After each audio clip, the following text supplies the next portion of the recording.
කොල්ලෙක් ටැටු එකක් ගහපුවාම ගැනු ළමෙක් ටැටු එකක් ගහපුවාම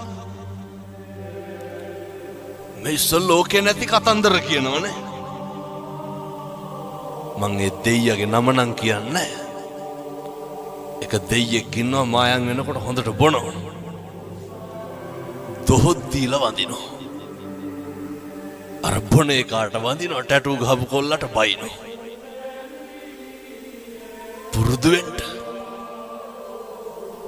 ප්‍රතිරූප ගොඩ නගන්න එපා කවුරුවත් පිළිබඳව. හේතුව ඒවා කඩාගෙන වැටෙනවා. ජීවිතේ ගෙවල් දොරවල් වල ඉන්නකොට අනේකා ඉවසන්න ඔක පුරුදු වෙන්න. හෙට ඉඳන් ඔක පුරුදු වෙමු. එක වචනයක්වත් කියන්න එපා කාගේවත් හිතක් රිදෙන්න. ඊළඟට දුක සැප උගන්වනවනේ. ජීවිතේ කාලයක් තියෙනවා. අපේ බුදුහාමුදුරු අනේ පිට සිටුතුමාගෙන් බිම්බිසාර රජුරුවන්ගෙන් විශාඛාවගෙන් කොසල් රජුරුවන්ගෙන් මණික් අල්ලපු කුටිවල වැඩ හිටියේනේ. එහෙමනේ. අවසානයේ වේරංජාවේ වැස්වසුවට පස්සේ යවහල් වළඳන්න උනේ නැත්. මේවා හරි රකෙන දුක සැප ලෝකේ එති යති පෙරලීනේ. මේක සමබර වෙන්න ඕනේ.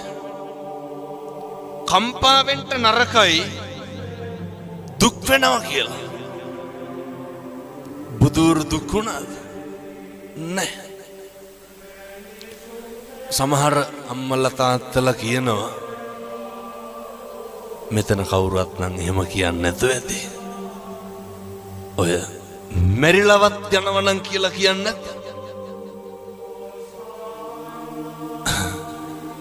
හදිසි නම් මට කියන්න. ඔච්චර මැරෙන්න ආස නම් මිරික ගන්න උන 6 විනාඩියක් විතර. අතාරිනවා. කිව්වට හරි බයයි. කවුද මැරෙන්න බය නැත්තේ?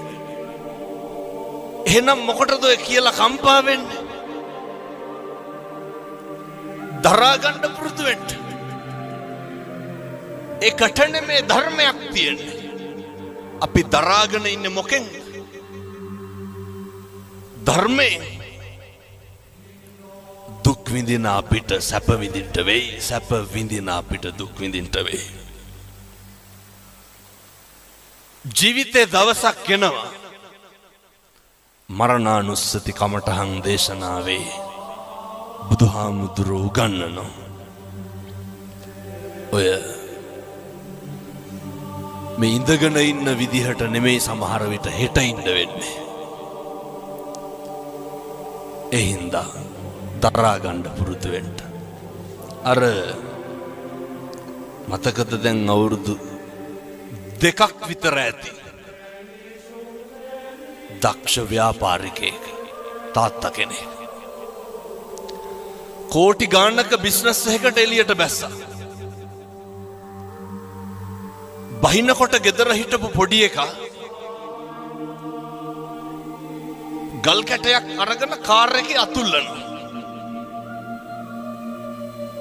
තාත්තා ඩිකිය ඇරලා ඩිකියට දැම්මේ බ්‍රීෆ් කේස් එක. ඩිකිය තිබ්බා වීල් බ්‍රෂ් එක. පොඩි එකා ගල් කැටෙන් අතුල්ලනවා කාර් එක. කේන්තිය කොච්චර ආවද කියනවා නම් අර වීල් බ්‍රෂ් එක අරගෙන කොල්ලට ගැහුවා. දමලා ගැහුවා. පොඩි එකා කරන සමහරක් දේවල් දිහා බලලා සතුටු වෙලා නැද්ද තාත්තලා? එහෙමනේ. ප්‍රතිරූප ගොඩ නගන්න එපා. මේ වචනේ නම් කියන්න පුළුවන් පැය 4ක් විතර. මේවා හරි මධ්‍යස්ත වෙන්න. දුකක් ඇති වෙනවා නම් පින්නතුනේ ප්‍රශ්නයක් ඇති වෙනවා නම් මැදිහත් නොවීමේ නිසා නෙමෙයිද?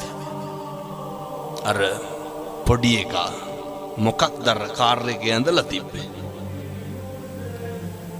කොල්ල ගල් කැටයක් අරගෙන කාර් එකේ ලියලා තිබ්බා.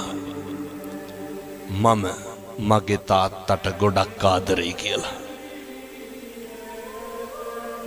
පුරුදු වෙන්න ඉවසන්න.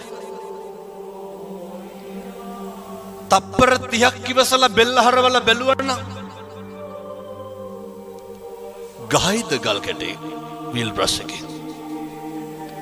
මම මගේ තාත්තට ආදරෙයි කියලා ලියලා තිබ්බේ. ජීවිතේ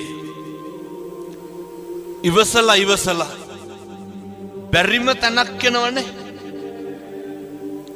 ඔතන දිවසන්ට මේක හෙට ඉඳන් ප්‍රගුණ කරන්න.